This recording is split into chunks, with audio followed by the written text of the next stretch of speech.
যেটা আমি দেখলাম লিটারেচারে আসার পরে কিন্তু কোনো কথা বলার সুযোগ ছিল না এবং 28 মিনিটের মধ্যে এটা পাশ হয়ে গেল এবং সেখানে সংসদীয় কমিটিতে যাওয়া নানান ধরনের যে প্রক্রিয়া এই প্রক্রিয়াটা কিন্তু মেনটেন করা হয়নি। সেখানে কিন্তু জনগণের বা যারা বিশেষজ্ঞ আছে তাদের একটা কনসার্ন, এত তড়িঘড়ি করে এটা কেন করা হলো। 67টা আছে, 63টা ধারা উপধারা কি আছে, প্রত্যেকটা তো বিশ্লেষণ করা উচিত। এই যে আমাদের এই ভাই বললেন যে গত সরকার এই যে একটা এখন চলছে এক ধরনের স্লোগান, যে আলোচনা শুরু করে বলে যে আমরা এই পেয়েছি, কিন্তু সেটা ডকুমেন্ট কিন্তু কালকে ওই যে দেবপ্রিয় একটা কথা বলেছে কিন্তু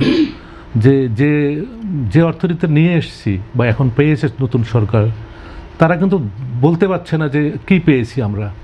ঠিক আছে, একটা গণহারে বলে দিচ্ছি যে কিছুই পাইনি, ঠিক আছে, কিন্তু দেশটাকে তো চালাতে হবে।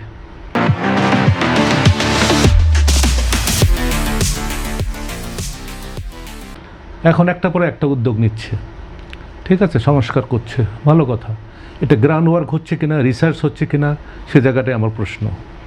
যেটা বললেন বেজা বিডা এবং PPPA তিনটাকে এক করেছে, খুব ভালো কথা। রুমটাকে সাজানো হচ্ছে, একটা ছাতার নিচ হয়ে সুন্দর করে সাজানো হয়েছে, ওয়েল ডেকোরেটেড, কিন্তু আপনি ঘরে ঢুকে দেখলেন লাইট নেই, এক কাপ চা বানায় খাবেন, আপনার গ্যাস নাই, তাহলে আপনার এত সুন্দর ঘর বানায় কোনো লাভ আছে? চিন্তা করেন আসল জায়গা কোনটা। ঠিক আছে, এটা তিনটা দরকার আছে, আমি কিন্তু দরকার না তা বলি নেই। এইকে কাজ সহজ করা, কস্ট অফ টাইম যেটা বলে সেটাকে কমিয়ে নিয়ে আসা, সব কিছু ঠিক আছে। এবং সেখানে দেখেন এইটা একটা এত বড় একটা ঘটনা ঘটলো, তিনটাকে এক করলো, এটা নিয়ে খুব একটা আলোচনা কিন্তু হচ্ছে না, কিন্তু যে প্রক্রিয়া হলো। আবার আইনগত দিকটা দেখেন আপনি, এটা ওই যে লিস্ট দেওয়া লাগে না সংসদের মধ্যে, উইদাউট লিস্টের বাইরে কিন্তু এই আলোচনাটা এসছে।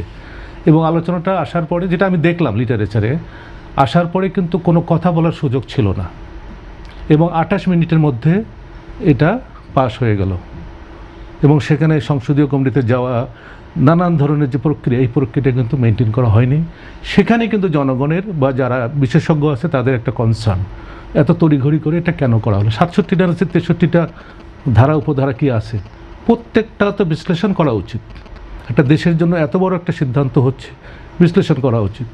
সুতরাং আমি মনে করি যে এই যে মুখস্থের মতন কিছু জিনিসকে সামনে রেখে এটা করা হলো। তারপর আমরা যেটা মনে করি যে হ্যাঁ, টাইম কস্টটা কমে যাবে, বিদেশিরা এসে বা দেশিরা এসে খুব একই ছাতার নিচে সবগুলো কাজ করতে পারবে, এটা ভালো কথা। কিন্তু আমার আসল সমস্যাটা কোন জায়গায়, উনি বললেন গ্যাসের কথা, বিদ্যুতের কথা। 1 নম্বর সমস্যা এখন এইটা, এখন এই যে 300 এখানেই বলেছে 300 কারখানা বন্ধ, কিছু কারখানা নতুন কিছু কারখানা হয়েছে, তারা এই ক্যাপিটাল ইকুইপমেন্ট কিন্তু তারা নিয়ে আসছে, সব এভরিথিং ইজ রেডি, তারা উৎপাদনে যাবে, কিন্তু সেই উৎপাদনে যাওয়ার মতন তাদের গ্যাস নেই, বিদ্যুৎ দিতে পারছে না। তাহলে আপনি দেশীয় যেটা ওনারা তো দেশীয় বিনিয়োগকারী, ওনারা কি কমফোর্ট ফিল করছে কিনা, ওনারা সব সুযোগ সুবিধা পাচ্ছে কিনা। সুযোগ সুবিধা তো আমি বাদই দিলাম, মিনিমাম যেটুকু সেটুকু তো ওনারা পাচ্ছেন না। আমাদের নীতি যেটা বললেন উনি, যে নীতি ধারাবাহিকতা প্রয়োজন, কিন্তু এই যে কর্পোরেট ট্যাক্সের একটা বিষয় আছে, করের বিষয় আছে, এই জিনিসগুলোকে কিন্তু তারা আস্থায় আনতে পারতেছে না, বিদেশি বিনিয়োগকারীরা আস্থায় আনতে পারতেছে না।